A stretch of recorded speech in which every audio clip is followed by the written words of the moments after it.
જય શ્રી કૃષ્ણ। આજે આપણે જાણીશું અષાઢ ગુપ્ત નવરાત્રિની અષ્ટમીની તિથિ વિશે।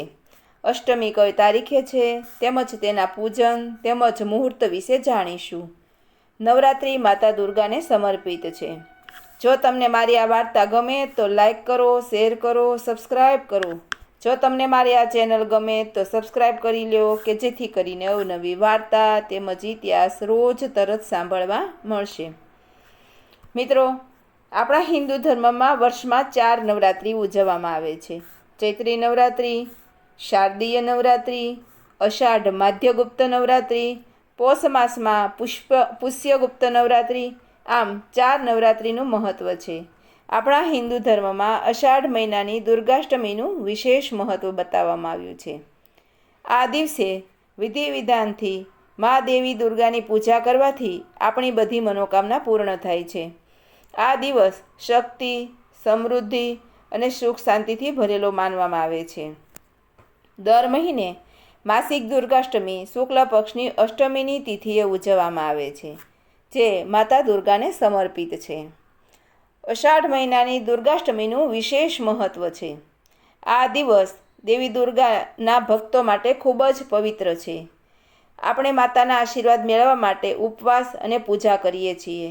તો ચાલો જાણીએ અષાઢ ગુપ્ત દુર્ગાષ્ટમીના શુભ સમય, પૂજા પદ્ધતિ અને તેના મહત્ત્વ વિશે વિગતવાર જાણીશું। આ વર્ષે અષાઢ માસની શુક્લ પક્ષની અષ્ટમીની તિથિ તારીખ 2 જુલાઈ 2025 રાત્રિ 10 વાગ્યાથી શરૂ થશે અને તારીખ 3 જુલાઈ 2025 રાત્રિ 11:30 પૂરી થશે। ઉદયા તિથિ પ્રમાણે અષાઢ ગુપ્ત દુર્ગાષ્ટમીનું વ્રત તારીખ 3 જુલાઈ 2025 રાખવામાં આવશે। દુર્ગાષ્ટમીના દિવસે સવારે વહેલા ઉઠી નિત્યકર્મથી પરવારી સ્વચ્છ વસ્ત્ર ધારણ કરવા, ત્યાર પછી સંકલ્પ કરવો અને ઘરના પૂજા સ્થળને ગંગાજળ છાંટી પવિત્ર બનાવવું।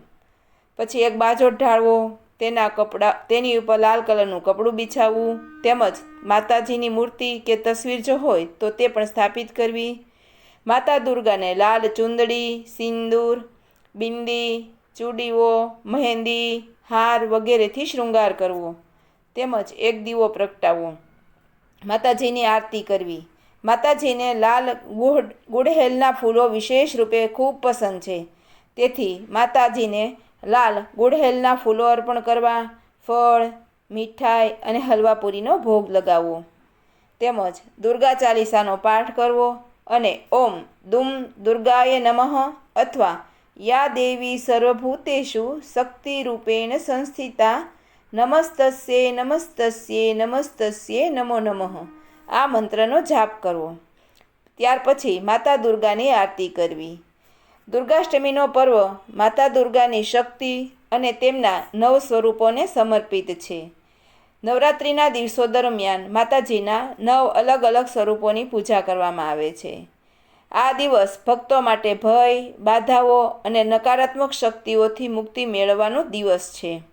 સાચા હૃદયથી માતા દુર્ગાનું પૂજન કરવાથી આપણી તમામ મનોકામના પૂર્ણ થાય છે। માતા દુર્ગાને શક્તિનું પ્રતીક માનવામાં આવે છે। આ દિવસે તેમની પૂજા કરવાથી શત્રુઓ પર વિજય પ્રાપ્ત થાય છે। માતા દુર્ગાએ રાક્ષસોનો વધ કર્યો હતો અને જીવનમાં આવતી બાધાઓ દૂર થાય છે। જે ભક્તો સાચા શ્રદ્ધાથી માતાજીની આરાધના કરે છે તેમના ઘરમાં સુખ, સમૃદ્ધિ અને શાંતિ વાસ કરે છે। માસિક દુર્ગાષ્ટમી પર વ્રત રાખવાથી અને માતાજી દુર્ગાની પૂજા કરવાથી શારીરિક કષ્ટો અને રોગોમાંથી મુક્તિ મળે છે।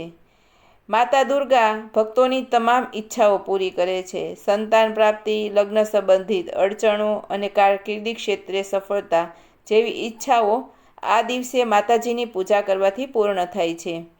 માતાજી દુર્ગાની ઉપાસના કરવાથી નકારાત્મક ઉર્જાઓ અને ખરાબ શક્તિઓનો દૂર થાય છે તેમજ